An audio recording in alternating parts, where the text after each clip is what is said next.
I highlight the yellow part as your setup statement. What your whole paragraph is going to be about, what your whole whatever is going to be about is in yellow. And that's where you pick one of these themes from Sunday Night Taquito to plug in to this starter sentence. They even gave y'all a starter sentence you can use to start your paragraph off with. And all you have to do is pick which theme you want to plug in there. So that's yellow. In the green, I put the evidence. The green, I put the evidence. And so the first type of evidence I want you to use is a basic summary. And y'all are in luck because I even give you that because I know it's been a while since you read Sunday Night Taquito. Now, you're welcome to change it if you want to. But nonetheless, you can use that. But what I want you to focus on, as y'all typed in the chat box, is I want you to figure out how to explain this evidence in terms of how it actually connects back to the theme you picked. Explain what about this represents this up here. Now, moving along, again, green, more evidence. And this type of evidence is a specific quotation from Sunday Night Taquito. So you're going to do that little launch quotation detector, and you're going to find the quotations right here. You pick which quotation best connects to the theme. And lastly, you simply explain, that's the light blue part, explain how that textual evidence connects back to that setup statement up here. That's what I mean by explain. You're explaining how your evidence, what it means a little more, and more specifically, how it actually connects back to your main idea. Down here, welcome to Battle Royale. I just want to say this. About to start. If y'all's final explanation right here really does a great job of connecting your whole paragraph together, sometimes you don't even need an extra. Get ready. In other words, if you really explain it well right here, and it kind of pulls everything together anyway, that serves a conclusion sentence. But if you feel like you want to add one more sentence to your paragraph to kind of remind everybody of this, then add that and basically kind of rewrite your thing down here. And that's your assignment.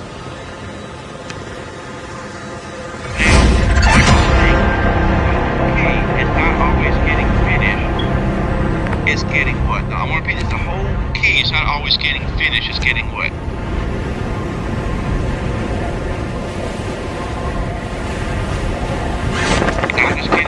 Not getting finished, but simply getting what?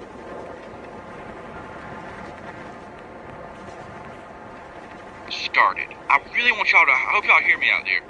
See, sometimes the reason we procrastinate isn't we're lazy, is that we're scared of what we want to do, and so we don't get started. And when you don't get started, you never learn what you're supposed to do because you never get past the unknown. And you kind of train yourself to stay in a box. Because if you only do what you already know to do, you're never going to grow. Growing means trying things you don't know what you're doing at first. But you won't get started if you're so worried about getting finished. You put pressure on yourself. So simply say, I'm not worried about getting finished. I'm going to get started. And I'm going to trust that Stone's a nice enough guy that if I get started and say, hey, Stone, I tried getting started, I don't know what to do, that you can email, message, chat, whatever, and I can say, well, you know what? This is a good start. Now try this. And you can get to the next part. And that's how you advance and learn anything. It's not focusing on getting finished. Simply focus on getting started. So that is y'all's assignment. Thank you. Yes, just get started.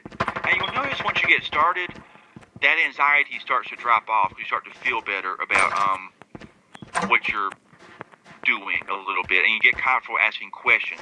Successful people are comfortable with being confused because they ask questions to help keep growing. That's what growth is. It's like playing Miami, not the city. EMP drone ready. Okay, with that said, I hope that y'all have a wonderful, wonderful Thursday. And if I don't talk to you again, please have a wonderful and blessed weekend. If you have any trouble, any questions, you feel behind, let me know.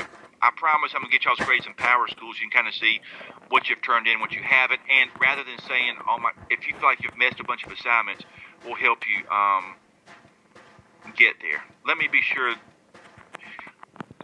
one note. Okay, let me go look real quick. Pull up screen share to be sure it's there. Be sure y'all's assignments in one note. And I'll email this out to y'all too as a Word document because sometimes some folks have some different issues with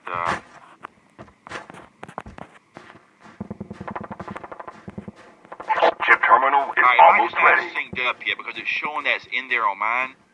So if you go up to where you see your name and you right click and then come down to sync notebook now, it might sync it and show up in there. But probably it's a syncing thing. It hasn't quite synced up yet if it's not in y'all's notebook. The safe zone But is if not, if collapsing. it stays, doesn't get in there, let me know. But again, I'll email it to y'all in probably by, 11:30. Actually, not that late. I'll get it to you by about 11 o'clock, if that sounds good, too. But again, it should sync up in your OneNote as well. Are there any other questions before y'all head off into your own wonderful lives? Are y'all good? Okay. Thank you so much, and have a wonderful Thursday.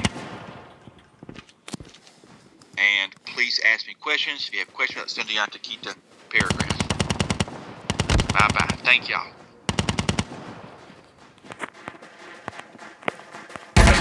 I'm hit!